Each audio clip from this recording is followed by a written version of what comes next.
Bonjour à tous. L'histoire de la Pâque est une histoire merveilleuse parce que c'est l'histoire de la délivrance du peuple d'Israël de l'esclavage de l'Égypte.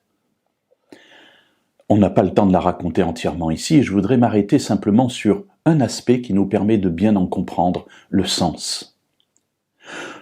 Dieu va envoyer 10 plaies pour pousser le Pharaon à libérer son peuple. La 10e plaie est celle qui va déclencher le départ d'Israël. Mais c'est aussi la plus terrible parce qu'il va s'agir de la mort des fils premiers-nés de toute l'Égypte. Des animaux comme du Pharaon, comme des esclaves, comme des prisonniers. Et Dieu donne un signe à son peuple.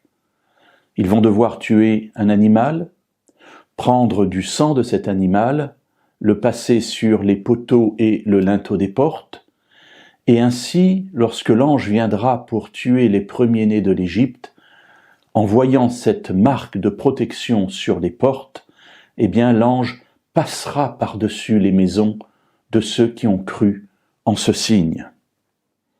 Ainsi, passer par-dessus, c'est le mot qui va initier la Pâque.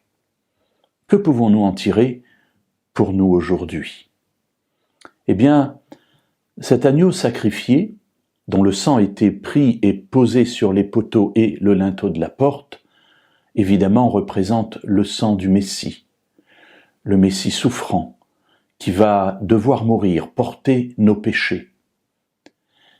Et le fait que nous nous confions en lui, que nous lui disions « Seigneur, nous ne savons pas très bien comment ça fonctionne, mais ce qui est sûr, c'est que nous voulons être sauvés et que nous croyons que ce que tu as fait est suffisant pour cela, nous voulons nous confier en toi », eh bien cette démarche de foi suffit pour que, en quelque sorte, l'ange exterminateur passe par-dessus nous et nous permette d'être sauvés, alors que naturellement, à cause de notre péché, à cause de nos fautes, nous devrions être perdus.